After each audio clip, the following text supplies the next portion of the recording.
Imagine waking up one day in ancient Rome. You're hearing voices. You're seeing things no one else can see. You're terrified. Now imagine what happens next. Because in some ancient societies, you might be considered a prophet. In others, you might be chained to a wall. And in others, you might not survive the week. The way ancient civilizations treated mental illness tells us something profound about what they believed it meant to be human. And one particular treatment method used by cultures separated by thousands of miles and thousands of years is so bizarre that researchers still argue about whether it actually worked.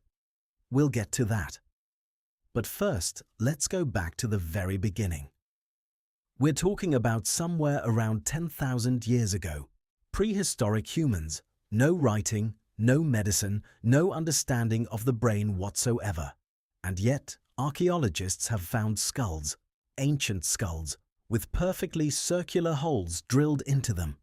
This practice is called a trepanation, and it is the oldest surgical procedure ever recorded in human history.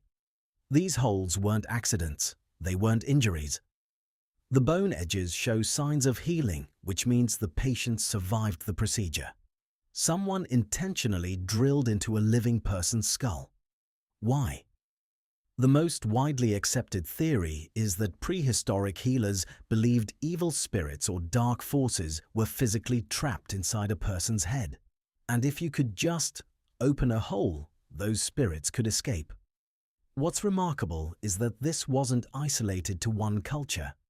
Trepanned skulls have been found in ancient Peru, France, Russia, Africa, and across the Pacific. Cultures that had no contact with each other all arrived at the same terrifying conclusion. Drill the head, release the demon. Now fast forward a few thousand years to ancient Mesopotamia. We're talking about the Sumerians and Babylonians. These were sophisticated people. They built cities, wrote laws, developed mathematics. But when it came to mental illness, they were completely certain about one thing. It was caused by demons. They had a specific demon called Asaku, believed to attack the mind and cause madness. They had another called Lilitu, blamed for nightmares and psychological torment. Treatment was handled by two types of practitioners working together. An Ashipu, who was essentially a magical healer and exorcist, and an Asu, who was more like a physician using herbal remedies. So even back then, there was this split. Is mental illness a spiritual problem or a physical one? Sound familiar? That debate is still happening today. Ancient Egypt had a slightly different take. Egyptian physicians, some of the most advanced in the ancient world, actually wrote about depression, dementia, and what we might recognize today as hysteria. The Ebers Papyrus, written around 1550 BCE, describes mental and emotional disturbances in clinical terms alongside physical diseases. But here's where it gets complicated. Egyptian treatment was a mixture, part medicine, part magic. Priests and doctors were often the same person. They used calming herbs, performed elaborate rituals, and in some cases sent mentally ill people to temples. The idea was that the peaceful environment, the music, the chanting, the beauty of sacred spaces would calm a disturbed mind. That actually sounds surprisingly close to what we'd call an inpatient therapeutic environment today. Then there's ancient Greece, and this is where things shift dramatically. The Greeks gave us the word we still use, the word psyche, meaning soul or mind, and thinkers like Hippocrates, the man we consider the father of medicine, made a revolutionary argument. He said mental illness was not caused by gods or demons, it was caused by the brain.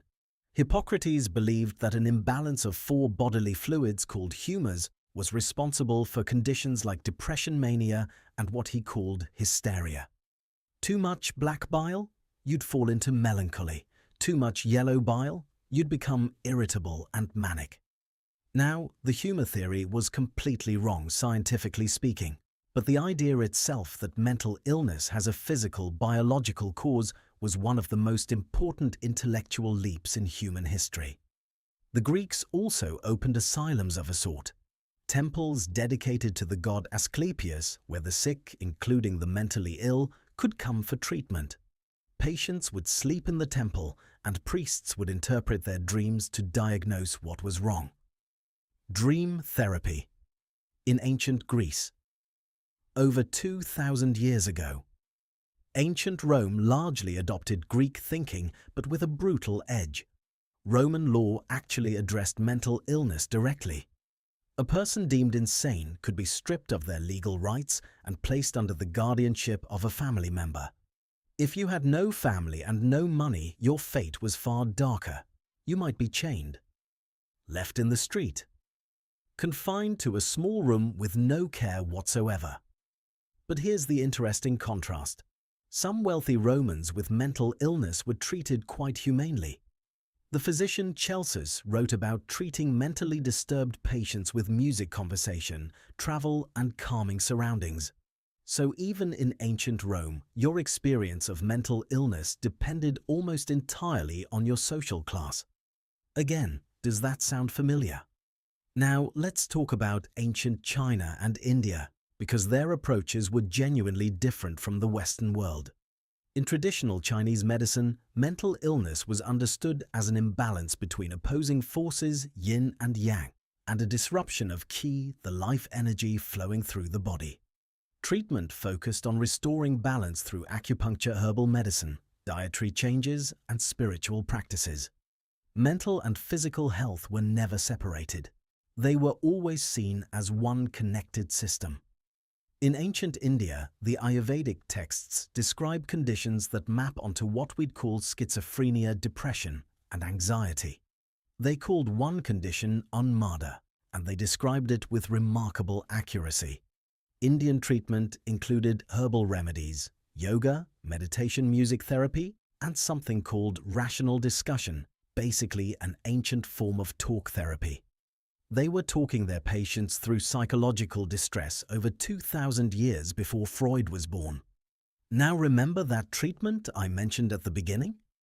The one that researchers still argue about? We're back to trepanation. Here's the thing that nobody can fully explain. When researchers studied hundreds of these ancient skulls, they found healing around the drill holes in the majority of cases. These people lived. Many of them lived for years after the procedure. And there's a small but serious group of researchers who argue that in certain cases, drilling a small hole in the skull could relieve pressure on the brain caused by swelling injury or tumors. Was trepanation always about demons? Or did ancient healers stumble onto something that in very specific cases actually had a medical benefit? Modern neurosurgeons still perform a procedure called a craniotomy, where they remove part of the skull to relieve brain pressure. We don't fully know if ancient humans made that connection intentionally or by accident.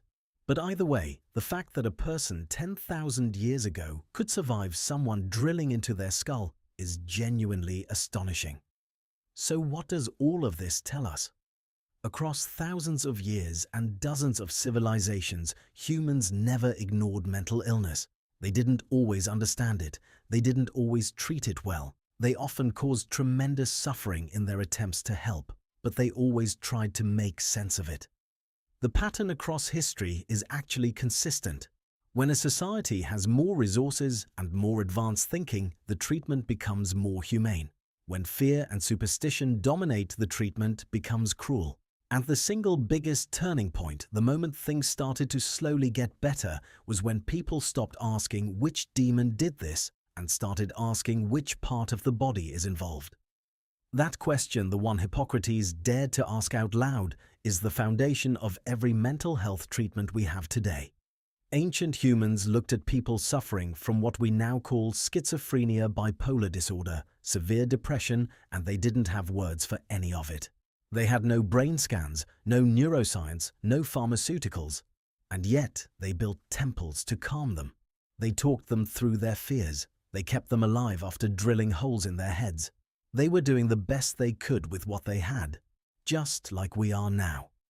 And 1,000 years from today, people will probably look back at our treatments with the same mix of fascination and discomfort that we feel looking at theirs.